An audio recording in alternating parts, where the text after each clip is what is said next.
Well, hello everybody. Welcome back to another video here on Homemade Imagineering.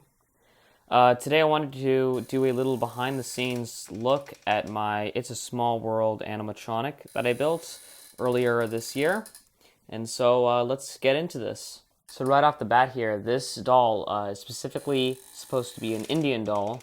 And as you can see, its wardrobe obviously reflects the fact that it's an Indian doll. Now, the clothes this guy is wearing are very authentic. They are from India to my best belief. On my dad's side, we have lots of different Indian clothing that we've purchased over the year or acquired through my grandparents. And so a lot of what you're seeing here is from that collection of clothing we have.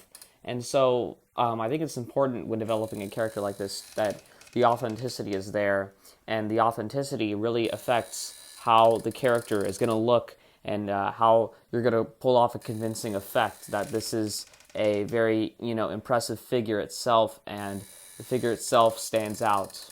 Now, starting off here, I built this figure out of paper mache, wood, and some cardboard. What I first did is I took some cardboard, I cut it out, so I cut out a faceplate out of cardboard.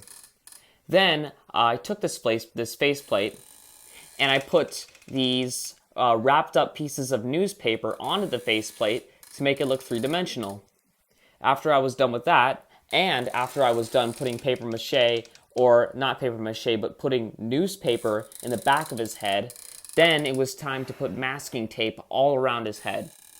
Once I finished putting masking tape all around his head, I covered it up in paper mache, shaped it so the faces and the facial features were defined.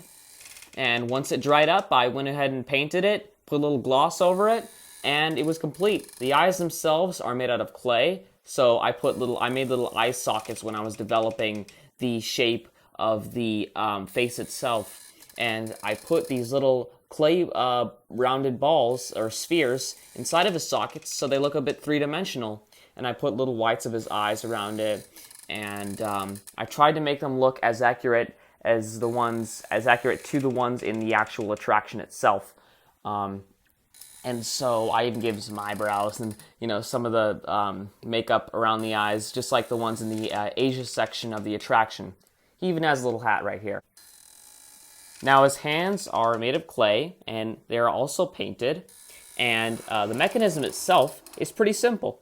It's a reciprocating mechanism that you may see in various machines. This type of mechanism is commonly used usually for simple mechanisms to power a Christmas store display. So if you are walking around the streets during Christmas time and you see a store display and there's a figure that is moving fairly, back and forth, or, moving his hand up and down or arm up and down, this mechanism is most likely what's being used.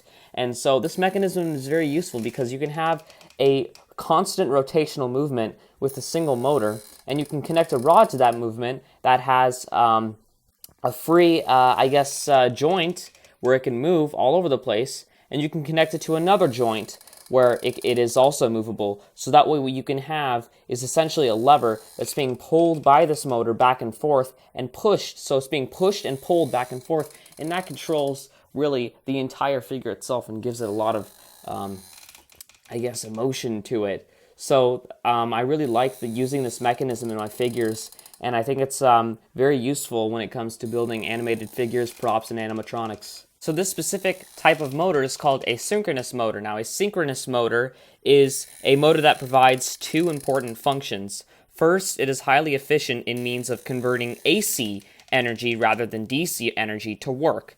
And second, it can also operate at leading or unity power factor and thereby provide power factor correction. As you can see, it also has a really interesting feature. When you stop this motor, it actually reacts to that resistance you're applying to this motor, and it goes the other direction. And it doesn't even wear the motor out as far as I'm concerned. This motor, or specifically the way this type of synchronous motor is programmed within this type of application, will allow it to go back and forth in such a way so that way it doesn't damage the motor itself. And as you can see, it seamlessly, turns without having any trouble when it hits any type of resistance, really.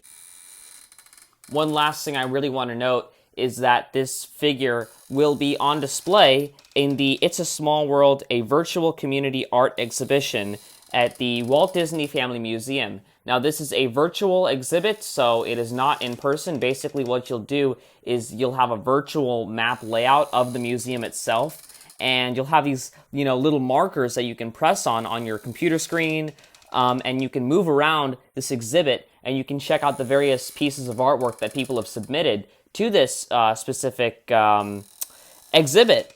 And so I think this, it's really cool because everyone's going to be allowed to sort of express their artistic abilities through this exhibit and their passion and love for this, of course, iconic attraction. And so when this exhibit goes live, I will definitely let you guys know, probably on Instagram. So if you haven't followed me on Instagram, go ahead and follow me. Give me a follow on Instagram at Homemade Imagineering.